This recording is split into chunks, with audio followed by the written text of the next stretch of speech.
मंगलम भगवान वीरो मंगलम गौतमो गणे मंगलम कुंज कुंदाजो जयस्तु मंगलम सर्वमंगल मांगल्यम सर्वकल्याणकारकम प्रधानम सर्वधर्माणां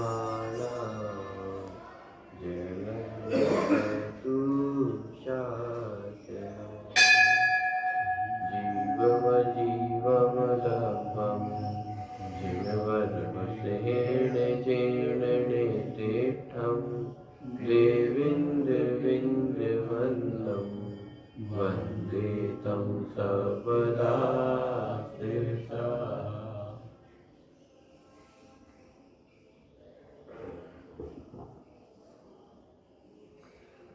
पैंतालीसवीं गाथा की चर्चा अपनी प्रारंभ हुई थी। सम्यक दर्शन और सम्यक ज्ञान के स्वरूप को स्पष्ट करने के बाद सम्यक चारित्र की चर्चा प्रारंभ की और सम्यक चारित्र के दो भेद किए थे, सराग चारित्र और वीतराग चारित्र। तो सराग चारित्र की चर्चा इस 45वीं गाथा में की गई है। गाथा का पाठ करें उससे पहले फुटनोट में थोड़ी सी चर्चा आई है सराग चारित्र के संबंध में, पृष्ठ क्रमांक 219 पे। उसकी चर्चा एक बार अपन पढ़ते हैं, फिर अपन गाथा का पाठ करके उसकी विस्तार देखेंगे। देखिए, सराग चारित्र में अवशेष राग का क्रम से अभाव होने पर वीतराग चारित्र प्रकट होता है। अतः सराग चारित्र को परंपरा से वीतराग चारित्र का साधक व्यवहार नय से कहा जाता है। माने क्या, सराग चारित्र दो शब्द है इसमें, राग और चारित्र। तो राग सहित चारित्र को सराग चारित्र कहा जा रहा है। अब समझने वाली बात इसमें ये है कि राग चारित्र नहीं है और चारित्र में राग नहीं है, तो फिर सराग चारित्र क्यों कहा? कि चारित्र के साथ साथ ये राग पाया जाता है, इसलिए बस उस राग को भी चारित्र संज्ञा दी जाती है, उस राग को भी चारित्र कहा जाता है। लेकिन राग राग है, चारित्र अलग है। राग आश्रमबद्ध तत्व है और चारित्र संवर्ण निद्रा रूप है।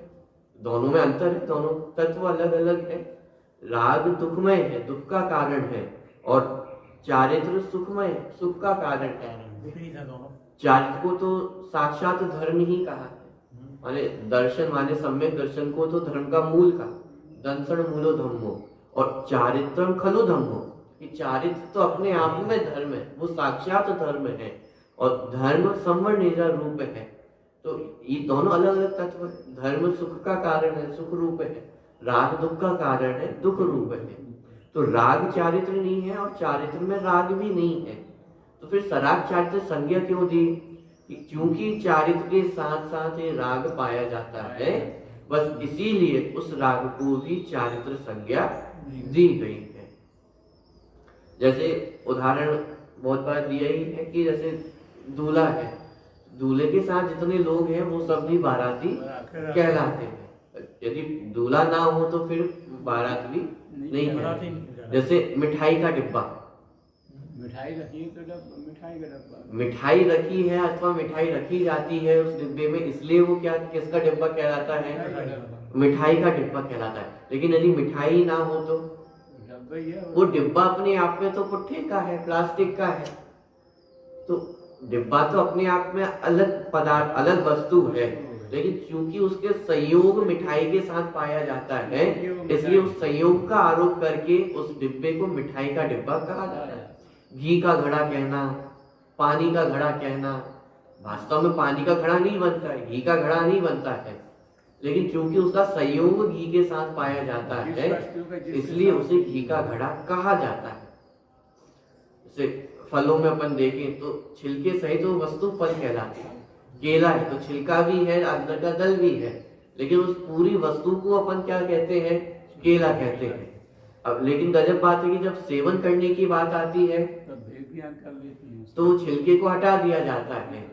अभी तक वही छिलका बाहर की गंदगी से उसका बचाव कर रहा था, अब लेकिन जब सेवन की बात आती है तो वह छिलका ही अपने आप में एक गंदगी, उसको दूर करके फिर उसका सेवन किया जाता है। तो ऐसे ही सराग चारित्र, तो वास्तव में तो राग अलग है, चारित्र अलग है। फल में देखा जाए तो अंदर का दल वो वास्तव में चारित्र है, ऊपर जो दिखाई दे रहा है छिलका वो तो राग है। दोनों अलग अलग है, लेकिन दोनों का संयोग पाया जाता है, दोनों साथ साथ में पाए जाते हैं, इसलिए उस राग को भी चारित्र संज्ञा दी जाती है। और उसमें भी सराग चारित्र में अवशेष राग का क्रम क्रम से अभाव होने पर वीतराग चारित्र प्रकट होता है। मानी जब तक ये सराग चारित्र पूर्ण रूप से प्रकट नहीं होगा तब तक पूर्ण वीतराग चारित्र माने यथाख्यात चारित्र भी प्रकट नहीं होगा। माने पूर्ण चारित्र को प्रकट करने की शर्त ही ये है कि सराग चारित्र का क्रम क्रम से पूर्णता अभाव हो।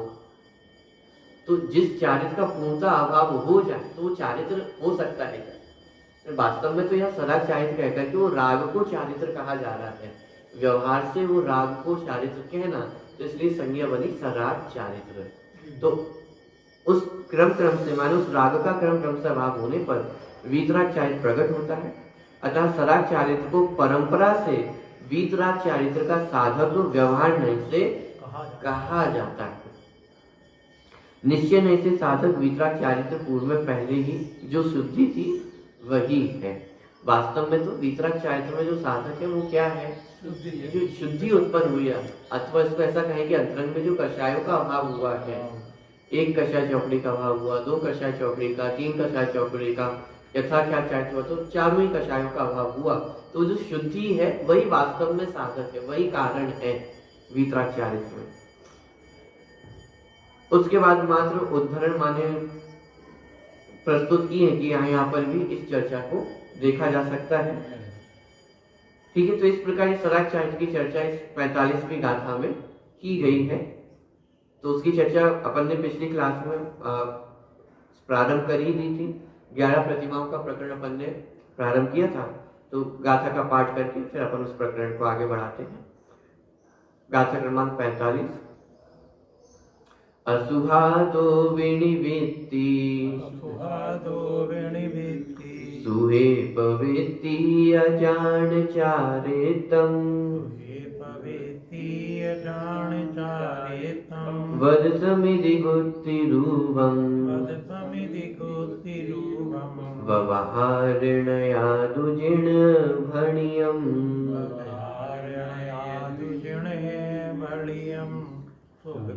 गहे अपविते दूरी चारित को व्यवहारे पूरी प्रत्यरु समिति गोप्ति जामाय मुनिधारे अतियतन कराई। असुहादु विनिवृत्ति माने अशुभ में निवृत्ति होना, अशुभ से निवृत्ति, सुहे पवित्ति और शुभ में प्रवृत्ति होना, यह जान चारित्र की इसे चारित्र जानो। वध समिति गुप्ति रूपम और वह चारित्र वृत्त समिति गुप्ति रूप है। माने शुभ में प्रवृत्ति होना, तो वह शुभ में प्रवृत्ति क्या है कि व्रत में, समिति में, गुप्ति में प्रवृत्ति होना, उसका नाम चारित्र है। और यह चारित्र व्यवहार नयादु माने व्यवहार नय से यह चारित्र कहा गया है, ऐसा जिन बढ़िया माने जिनेन भगवान ने कहा है। अरे जिनेन भगवान ने कहा है मतलब जिनेन भगवान नयों से नहीं जानते। जिनेन भगवान का जो केवल ज्ञान है वो नयों से नहीं जानते, क्योंकि नयों का कार्य तो श्रुत ज्ञान में होता है। केवली भगवान को तो केवल ज्ञान, केवल ज्ञान में नयों का प्रयोग नहीं है। माने नयों का प्रयोग नहीं माने नयों से जानते हो, ऐसा नहीं है। तो फिर ऐसा क्यों कहा जाता है कि जीर्ण भणियम व्यवहार नयादु, जिनेन भगवान ने व्यवहार नय से कहा है। जिनेन भगवान ने कहा है, इसका मतलब ये है कि जिनेन भगवान संपूर्ण वस्तु को जानते हैं। तो केवल ज्ञान में मति श्रुत ज्ञान भी जानने में आता है। तो मति श्रुत ज्ञान जब जानने में आ रहा है तो श्रुत ज्ञान में जिन नयों का प्रयोग होता है वो भी उनके ज्ञान का विषय बनते हैं। केवल ज्ञान में। तो इस तरह केवली भगवान नयों को जानते हैं लेकिन नयों से नहीं जानते। हाँ कौन पकड़ में आ रहा है? अंतर। केवली भगवान नयों को जानते हैं। नए जो है वो जानने में आते हैं, नयों को नहीं जानते। हाँ, केवली भगवान नयों से नहीं जानते, माने उन्हें जानने के लिए नयों की आवश्यकता नहीं, नए ज्ञान की आवश्यकता नहीं है, क्योंकि उनके ज्ञान के विषय जो जितने एंगल हो सकते हैं वो सब एंगल उनके ज्ञान का विषय एक साथ ही बनते हैं। इसलिए वो प्रमाण रूप से ही उनके ज्ञान की प्रवृत्ति होती है, नए ज्ञान रूप से उनकी प्रवृत्ति नहीं होती। लेकिन चूंकि श्रुत ज्ञान भी उनके ज्ञान का विषय है तो श्रुत ज्ञान में नए भी उनके ज्ञान का विषय बनते हैं। दूसरी बात, वाणी में जब वह बात कही जाती है तो वाणी में किसी न किसी एंगल से ही चर्चा आ सकती है, क्योंकि एक बार में जो शब्द हैं तो उन शब्दों की जो संरचना होगी और वो शब्द जो निकलेंगे तो वह एक बार में किसी एक बात का ही प्रतिपादन कर सकते हैं। माने ये शब्दों की कमजोरी है, केवली भगवान की कमजोरी नहीं है, केवली भगवान के ज्ञान की कमजोरी नहीं है। वचनों की ऐसी सामर्थ्य है कि एक बार में एक ही शब्द कहा जा सकता है, एक बार में एक ही बात का प्रतिपादन किया जा सकता है। जिस समय आत्मा को शुद्ध कहा जाएगा उस समय आत्मा को अशुद्ध नहीं कह सकते, जिस समय अशुद्ध कहेंगे उस समय शुद्ध नहीं कह सकते। क्रम तो आएगा ही आएगा, चाहे शुद्ध कहो तो फिर अशुद्ध को बाद में कहना पड़ेगा, अशुद्ध कहो तो शुद्ध को बाद में कहना पड़ेगा कि नहीं शुद्धा शुद्ध। अरे शुद्धा शुद्ध कहने में भी क्रम तो आ ही गया है। भले इसे हम प्रमाण ज्ञान कहते हैं, वही शुद्धा शुद्ध कहना माने शुद्ध आत्मा कैसा है, शुद्धा शुद्ध है अथवा नित्य नित्य आत्मक है, तो भले ही हम इसको प्रमाण ज्ञान कहें, पूरी वस्तु का ज्ञान किया, लेकिन फिर भी हमारे ज्ञान की कमजोरी रही जाती है कि पहले नित्य बोला तो पहले वो नित्य की इमेज बनी, फिर अनित्य बोला तो अनित्य की इमेज बनी।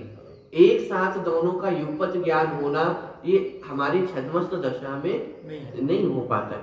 ठीक है, तो इसलिए जिन भणियम व्यवहार नयादु, माने जिन्हें भगवान ने व्यवहार नय से कहा है, इसका मतलब ये है कि उनके ज्ञान के विषय नए बनते हैं।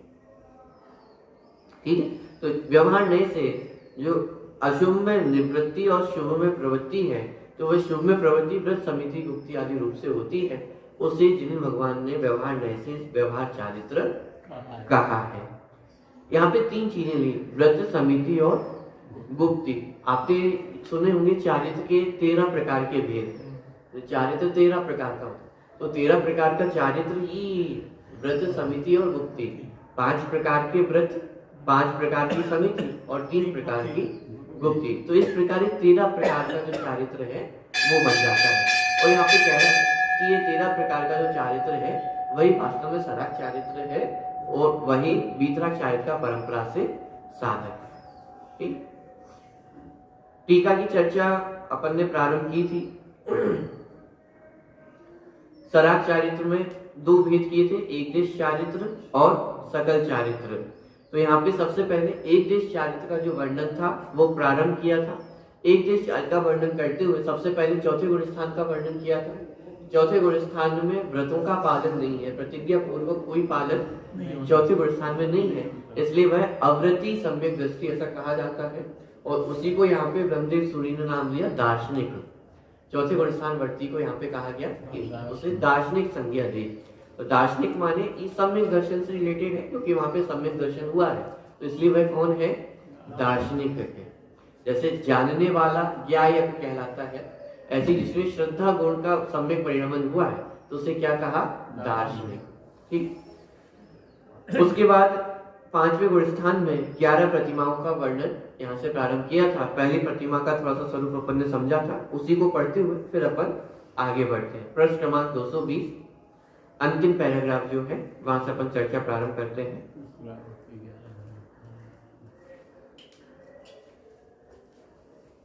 देखिए, उस श्रावक के 11 भेद कहे जाते हैं। सम्यक दर्शन पूर्वक मध्य मास मधु और 5 उदंबर फलों के त्याग रूप 8 मूल गुणों का पालन करता हुआ जो जीव युद्धादि में प्रवृत्त होने पर भी पाप की वृद्धि करने वाले शिकार आदि के समान बिना प्रयोजन जीव घात से निवृत्त हुआ है, वह प्रथम दार्शनिक श्रावक कहलाता है। ये चर्चा तो अपन ने पिछली क्लास में की ही थी। इसमें एक विशेष बात की, जो चौथे गुण स्थान वर्ती है उसे भी दार्शनिक संज्ञा दी, और पांचवें गुण स्थान में होने वाली जो पहली प्रतिमा है उसको भी दर्शन प्रतिमा कहा, और उसको भी यहाँ पे दार्शनिक कहा जा रहा है कि वह दार्शनिक श्रावक कहलाता है। तो दोनों एक ही हैं या अलग अलग? चौथे गुण स्थान में जो अवृत्ति सम्यक दृष्टि है उसे भी दार्शनिक कहा, और पांचवें गुण स्थान में जो पहली प्रतिमा प्रकट हो रही है उसे भी दार्शनिक श्रावक कहा जा रहा है। तो दोनों में अंतर है या नहीं? उसको आवृत्ति है या वृत्ति है? दोनों में अंतर है। ये जो पहली प्रतिमा हो रही है वो पांचवें गुण स्थान में ही हुई, चौथे गुण स्थान में होने वाली नहीं है। और ऊपर जो सम्यक दृष्टि को दार्शनिक कहा गया है, तो वो चौथे गुण स्थान वर्ती सम्यक दृष्टि वो अलग है, और पहले गुण स्थान पांचवें गुण स्थान में जो प्रतिमा उत्पन्न हो रही है वो अलग है। चौथे गुण स्थान में सम्यक दृष्टि जो हुआ है वह एक कषाय चौकड़ी का भाव, अनंतानुबंधी का भाव है, और यहाँ पे जो पांचवें गुण स्थान में दार्शनिक कहा जा रहा है वहां पे दो कषाय चौकड़ी का अभाव है। दूसरी बात ये भी है कि ऊपर से यदि मात्र क्रियाओं के आधार से देखेंगे तो चौथे गुण स्थान में और दर्शन प्रतिमा में विशेष अंतर करना संभव नहीं है। क्यों संभव नहीं है? क्योंकि चौथे गुण स्थान वर्ती जीव की भी कोई प्रतिज्ञा नहीं है, कोई व्रतों का पालन नहीं है, और पहली प्रतिमा में भी किसी प्रकार के व्रतों का अंगीकार नहीं है, क्योंकि व्रत प्रतिमा तो एक दूसरे नंबर की प्रतिमा आएगी जहां जाकर के वो व्रतों को धारण करेगा।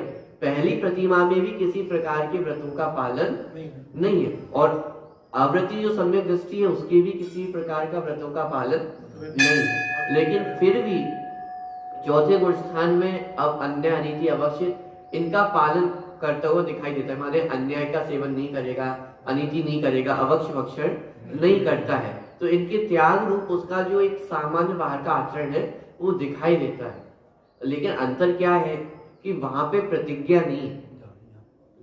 चौथे गुण स्थान में किसी भी प्रकार की प्रतिज्ञा नहीं होती है, लेकिन फिर भी एक सामान्य जो बाहर में आचरण का पालन है वो चौथे गुण स्थान में भी होता हुआ दिखाई देता है, लेकिन प्रतिज्ञा का वहां पर अभाव है, और प्रतिमाओं में प्रतिज्ञा पूर्वक उनका पालन किया जाता है। ठीक, तो सम्यक दर्शन पूर्वक मध्य मास मधु और पंच उदंबर फलों के त्याग रूप, अब ये 8 मूल गुण आपको चौथे गुण स्थान में भी दिखाई देंगे और पांचवें में भी है। तो अंतर क्या है? चौथे में प्रतिज्ञा नहीं है, प्रतिज्ञा पूर्वक त्याग नहीं है, नियम पूर्वक त्याग नहीं है, और पांचवें गुण स्थान में प्रतिज्ञा पूर्वक नियम पूर्वक त्याग है। और प्रतिज्ञा मतलब क्या कि जहां प्रतिज्ञा हुई है वहां पे शुद्धि की वृद्धि हुई है। मूल बात तो ये है कि वो शुद्धि की अधिक वृद्धि होना। अनंतानुबंधी कषाय का भाव हुआ तो शुद्धि की उत्पत्ति हुई, अब अप्रत्यक्ष अनावरण कषाय का अभाव हुआ तो शुद्धि की वृद्धि हुई, और उस शुद्धि की वृद्धि को दर्शाने के लिए यह शब्द दिया कि प्रतिज्ञा पूर्वक त्याग करता है। अब हो सकता है चौथे गुण स्थान में भी वो प्रतिज्ञा ले ले, पॉइंट समझना, चौथे गुण स्थान में ही नहीं, पहले गुण स्थान में भी प्रतिज्ञा ली जा सकती है। और यदि व्रतों का अंगीकार देखा जाए तो कहां तक व्रतों का अंगीकार कर सकता है? पहले गुण स्थान वर्ती जीव भी मुनि दीक्षा धारण कर सकता है, तो 5 महाव्रतों की नियम भी प्रतिज्ञा वो पहले गुण स्थान में मिथ्यात्व गुण स्थान में भी ले सकता है। तो इसलिए बाहर से यदि जज करना चाहेंगे कि साहब इसने प्रतिज्ञा ले ली है इसलिए 5वें गुण स्थान वर्ती होना चाहिए, तो बाहर से जज करना पॉसिबल नहीं है। और चरणानुयोग की शैली में यदि जाकर के देखेंगे तो चरणानुयोग तो उसे 5वें गुण स्थान वर्ती कहेगा। यदि व्रतों का अंगीकार है, प्रतिज्ञा का पालन है, तो वह उसे 5वें गुण स्थान वर्ती कहेगा। एक सामान्य बाहर में आचरण दिखाई दे रहा है तो वो चौथे गुण स्थान वर्ती सम्यक दृष्टि कहेगा। ये चरणानुयोग की शैली है। अब कर्णानुयोग की यदि कर्म व्यवस्थाओं के आधार से देखा जाएगा तो जब तक एक कषाय अनंतानुबंधी का अभाव नहीं हुआ है तब तक चौथा गुण स्थान नहीं। बाहर में भले ही व्रत नियम संयम का पालन दिखाई दे, ऐसे ही जब तक प्रतिज्ञा माने अंतरंग में 2 कषाय चौकड़ी का अभाव नहीं है तब तक 5वां गुण स्थान भी नहीं होगा। भले ही बाहर में ये 8 अंग का पालन हो, 8 मूल गुणों का पालन हो, तो भी दर्शन प्रतिमा नहीं कही जाएगी। ठीक है, तो ये अंतर समझना। चौथे गुण स्थान में भी दार्शनिक कहा और यहाँ पे भी पहले दर्शन प्रतिमा धारक को भी दार्शनिक श्रावक कहा, लेकिन दोनों में अंतर है। चौथे गुण स्थान में प्रतिज्ञाएं नहीं है, प्रतिज्ञाओं का पालन नहीं है। पांचवें गुण स्थान में प्रतिज्ञा पूर्वक, नियम पूर्वक 8 मूल गुणों का पालन होना, 8 अंग का पालन होना। जो सम्यक दृष्टि के 25 दोष है, तो 25 दोषों से रहित होना, यहाँ पे प्रतिज्ञा पूर्वक वो पालन है। ठीक है, तो सम्यक दर्शन पूर्वक मध्य मास मधु और पंच उदंबर फलों के त्याग रूप 8 मूल गुणों का पालन करता हुआ जो जीव युद्धादि में प्रवृत्त होने पर भी पाप की वृद्धि करने वाले शिकार आदि के समान बिना प्रयोजन जीव घात से निवृत्त हुआ है, वह प्रथम दार्शनिक श्रावक कहलाता है।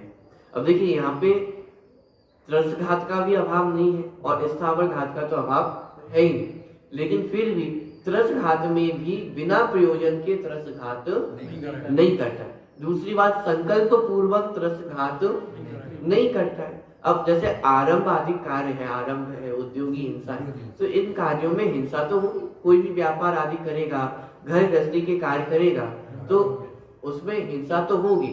स्थावर जीवों की हिंसा हो रही है वो तो एक अलग ही बात है, लेकिन त्रस जीवों की हिंसा भी होगी या नहीं होगी। व्यापार आदि करेगा तो व्यापार करने में त्रस हिंसा होगी, घर गृहस्थी के कार्य करेगा उसमें भी त्रस हिंसा होगी।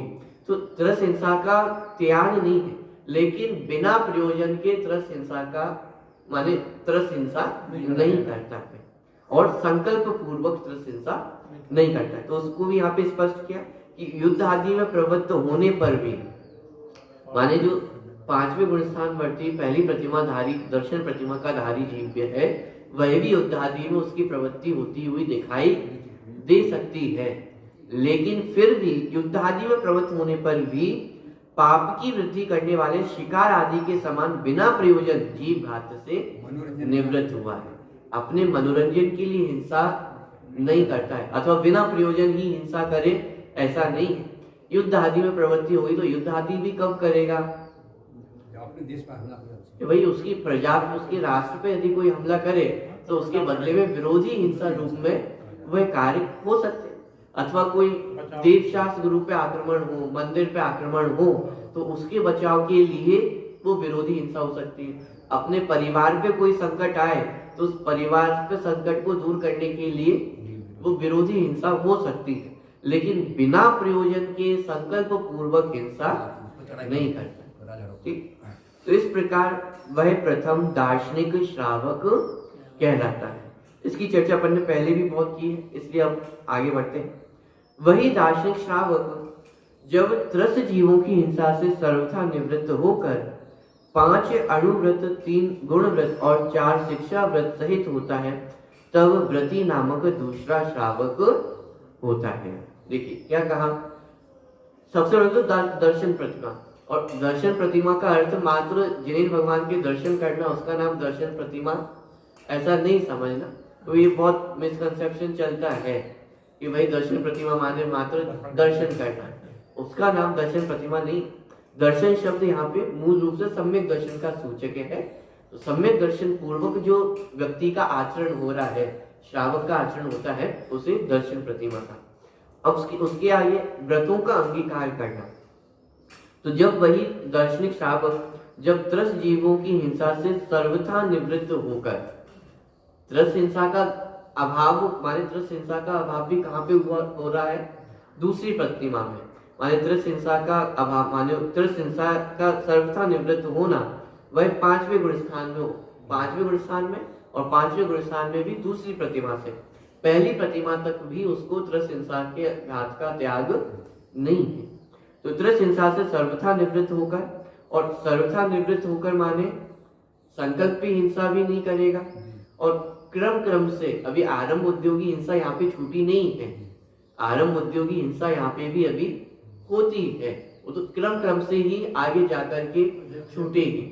ठीक, तो त्रस हिंसा का सर्वथा निवृत्त होकर 5 अणु व्रत, 3 गुण व्रत और 4 शिक्षा व्रत होता सहित होता है, तब व्रति नामक दूसरा श्रावक होता है।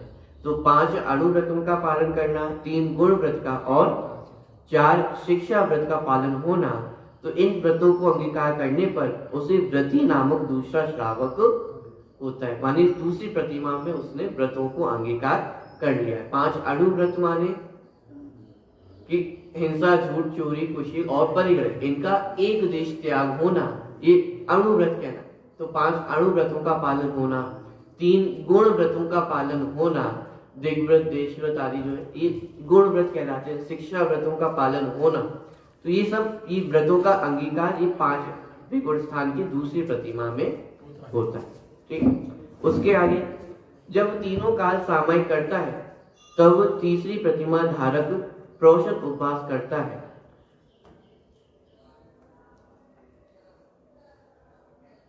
देखिए, जब वह तीनों काल सामायिक करता है तब तीसरी प्रतिमा धारक माने सामायिक प्रतिमा, जो तीसरी प्रतिमा है सामायिक प्रतिमा, तो तीनों काल सामायिक करना, व्रतों को अंगीकार किया, व्रतों को अंगीकार करने के पश्चात तीनों टाइम सामायिक करने का जो प्रतिज्ञा है, नियम, तो वह तीसरी सामायिक प्रतिमा कहलाती है। प्रोषदोपवास करता है तब चौथी प्रतिमा धारक, माने प्रोषदोपवास करता है माने जैसे अपनी तिथि आती है, अष्टमी चतुर्दशी आती है, तो जैसे अष्टमी, तो अष्टमी के दिन तो उपवास होना, और अष्टमी से पहले एक दिन पहले एकासन होना, और फिर अष्टमी के एक दिन बाद नवमी को एकासन होना। तो ये जो पूरी प्रक्रिया कहलाती है इसे कहते हैं प्रोषदोपवास, यानी एक दिन पहले एकासन, अगले दिन उपवास और फिर अगले दिन एकासन। तो इस प्रकार के उपवास आदि की जो प्रक्रिया है तो वह चौथी प्रतिमा से वह प्रारंभ करता है, तो उसे कहते हैं प्रोषदोपवास। फिर 5वीं प्रतिमा सचित त्याग से 5वीं प्रतिमा धारक, यानी सचित वस्तुओं का भी वह त्याग कर देता है, तो वह 5वीं प्रतिमा में। 6ठी प्रतिमा में दिवस में ब्रह्मचर्य का पालन करने से 6ठी प्रतिमा धारक, कि दिवा मैथुन त्याग प्रतिमा भी इसे कहते हैं, कि दिवस में जो काम सेवन आदि है उसका त्याग कर देता है दिन में भी, तो उसे दिवस में ब्रह्मचर्य पालन करने से 6ठी प्रतिमा धारक। इसका एक और नाम है रात्रि भुक्ति त्याग प्रतिमा, माने रात्रि में भोजन करने का त्याग होना। अब जब अपन ये पढ़ते कि जैसे 6ठी प्रतिमा में आकर के वो रात्रि भोजन का त्याग कर रहा है, तो क्या चौथे गुण स्थान वर्ती रात्रि में सेवन करता है? अथवा पहली प्रतिमा धारक है, दूसरी प्रतिमा धारक है, तीसरी प्रतिमा धारक, माने 5वीं प्रतिमा धारक तक क्या वो रात्रि भोजन करेगा? नहीं। रात्रि भोजन का त्याग तो देखा जाए तो चौथे गुण स्थान वर्ती जो है अवृत्ति सम्यक दृष्टि है वो भी रात्रि भोजन नहीं करता है, लेकिन यहाँ पे 6ठी प्रतिमा में आकर के रात्रि भोजन की चर्चा की जाती है। हाँ, वो तो मानिए तो बेसिक प्रिंसिपल है, यदि जैन नाम भी कहलाना है तो कम से कम ये इतना तो होना चाहिए कि रात्रि भोजन का त्याग हो, नित्य देव दर्शन हो, पानी छानकर हो। ये तो एक बेसिक ऐसे नियम है जिनके बिना कोई जैनी भी ना कहलाए।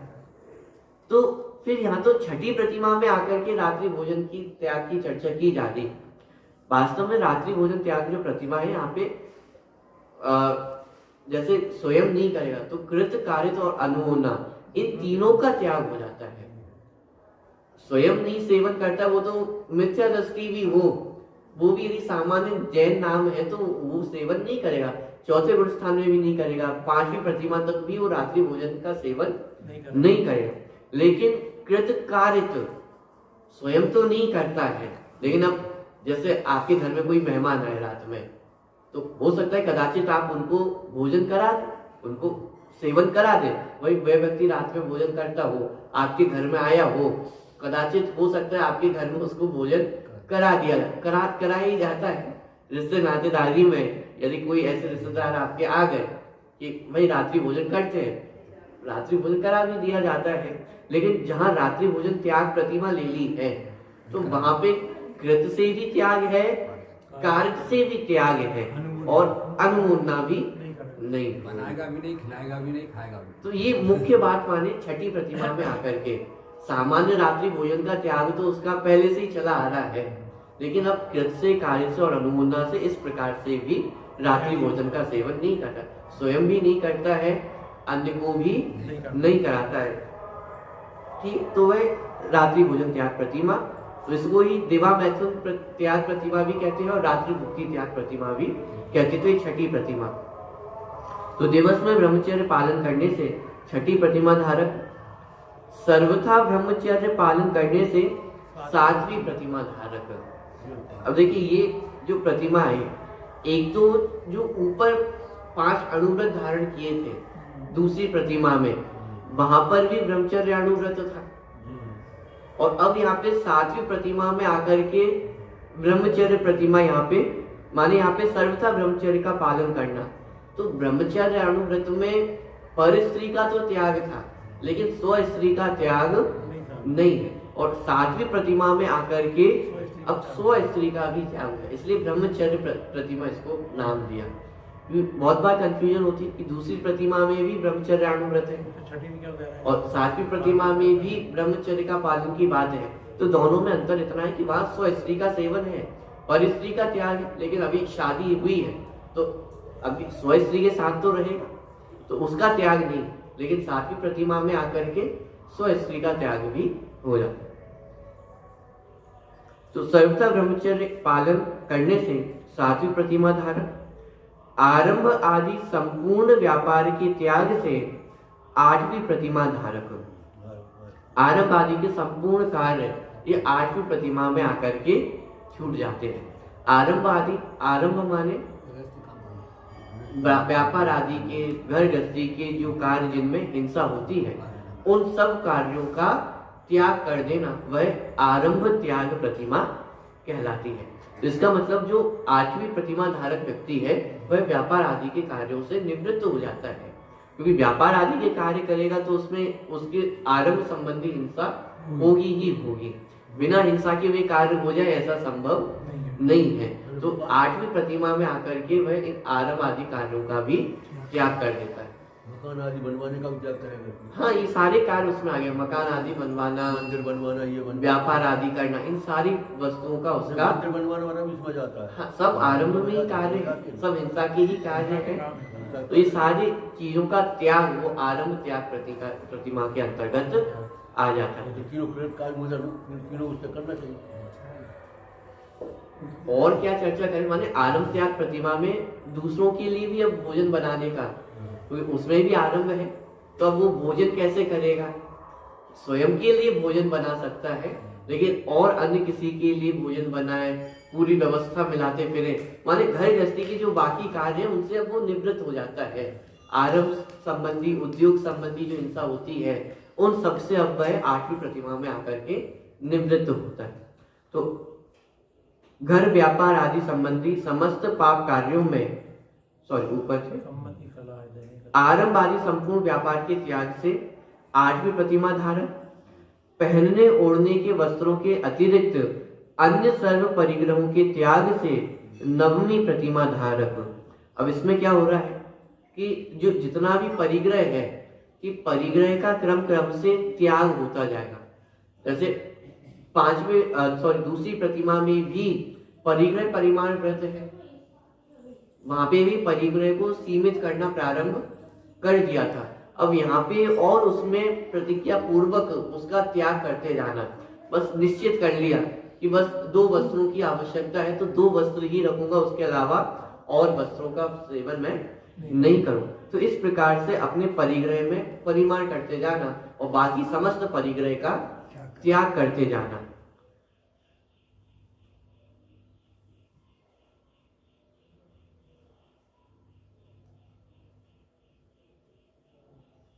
देखिए, पहनने ओढ़ने के वस्त्रों के अतिरिक्त अन्य सर्व परिग्रहों के त्याग से नवमी प्रतिमा धारक और घर व्यापार आदि संबंधी समस्त पाप कार्यों में सम्मति अर्थात सलाह देने का त्याग करने से 10वीं प्रतिमा धारक, माने अनुमति त्याग प्रतिमा जैसे कहते हैं कि अब अनुमति भी नहीं देगा।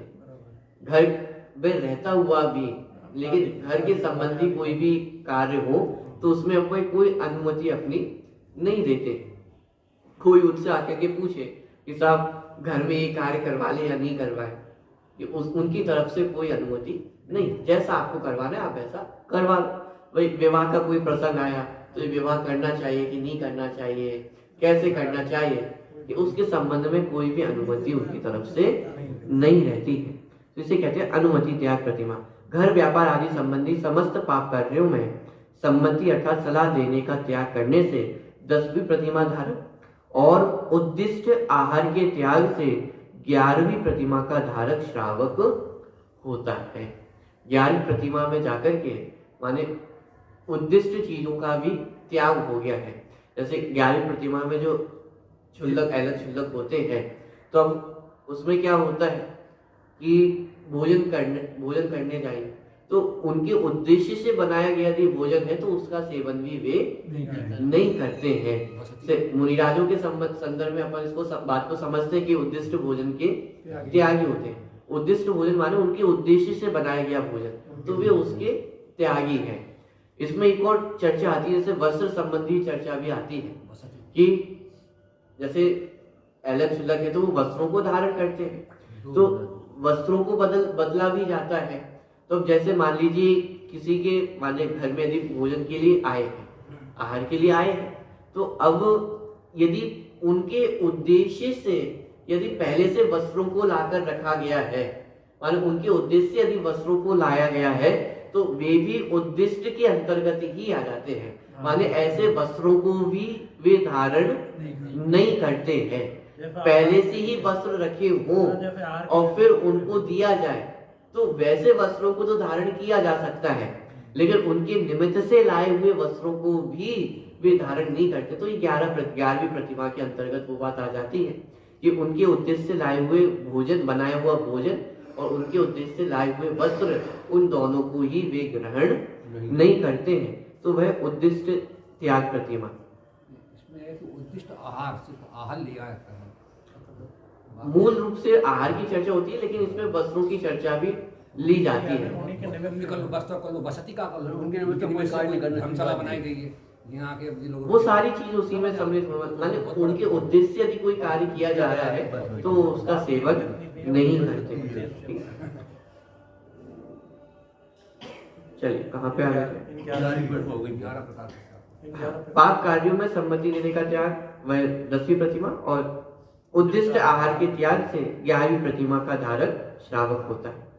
इन 11 प्रकार के श्रावकों में पहली 6 प्रतिमा धारक तारतम्य रूप से जघन्य श्रावक हैं।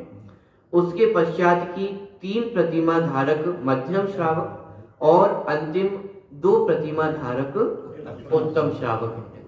6ठी प्रतिमा धारक तक जघन्य श्रावक, फिर 3 प्रतिमा आगे की मध्यम श्रावक और अंतिम 2 प्रतिमा धारक जो श्रावक हैं वे उत्तम श्रावक कहलाते हैं।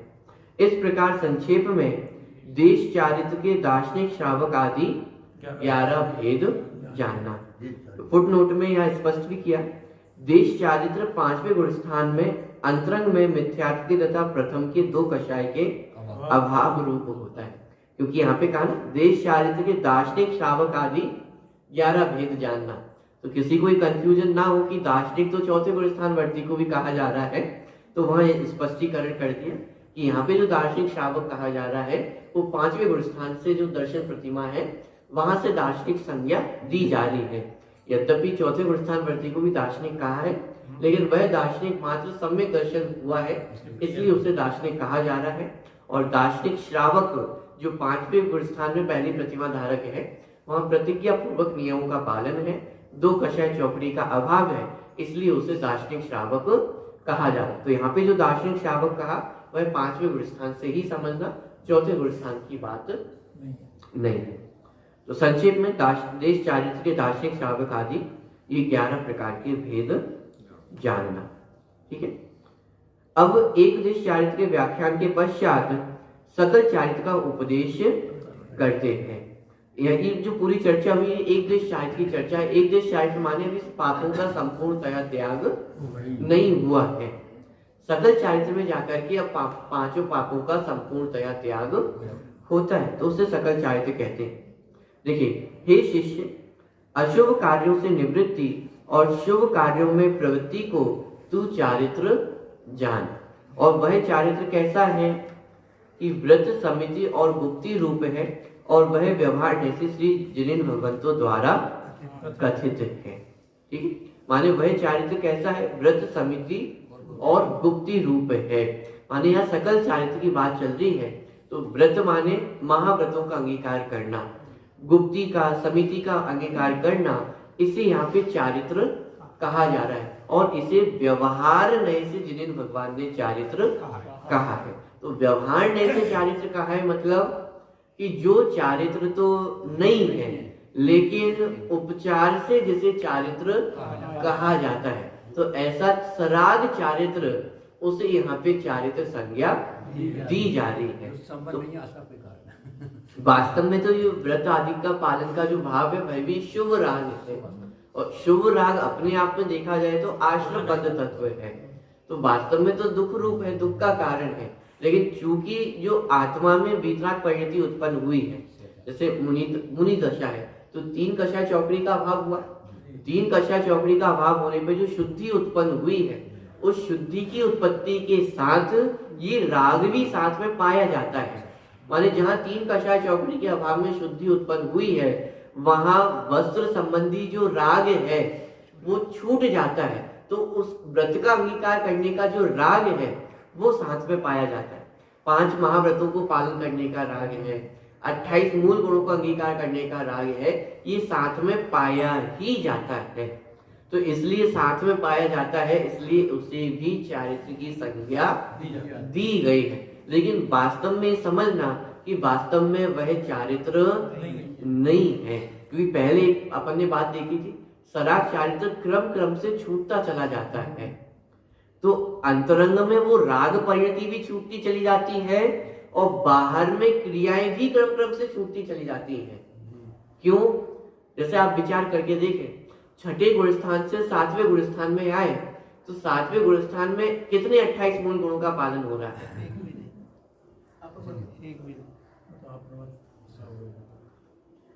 ईर्य समिति है, भाषा समिति है, ऐश्वर्य समिति है, आदान निक्षेपण समिति है।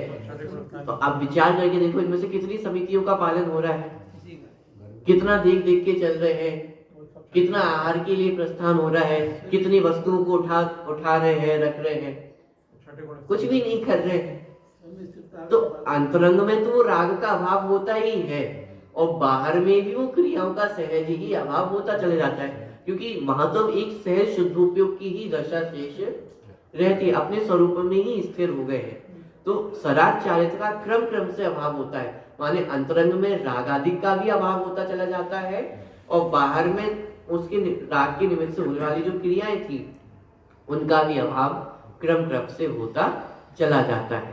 तो इस प्रकार सराग चारित्र का अभाव क्रम क्रम से होकर के पूर्ण वीतराग चारित्र दशा प्रकट होती है, यथाख्यात चारित्र दशा प्रकट होती है।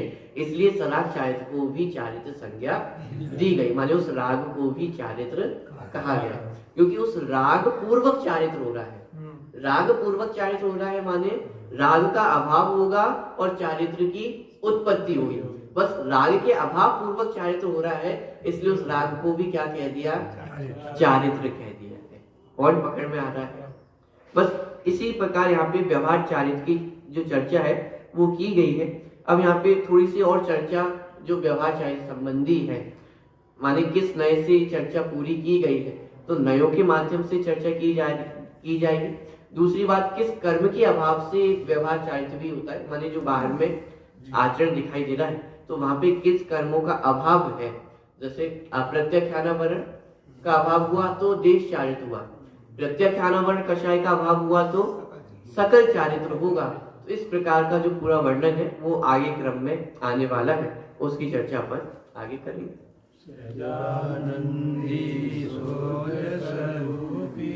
अविनाशी में आत्मस्वरूप सहजानंदी सोच स्वरूपी, अविनाशी में आत्मस्वरूप सहजानंदी सोच स्वरूपी, अविनाशी में आत्मस्वरूप। स्तुति नंबर 39, पेज नंबर 44, स्तुति नंबर 39 निकाल लेते हैं। माता तू दया करके तेरे मुँह से चुरा देना, इतनी सी विनय तुमसे कर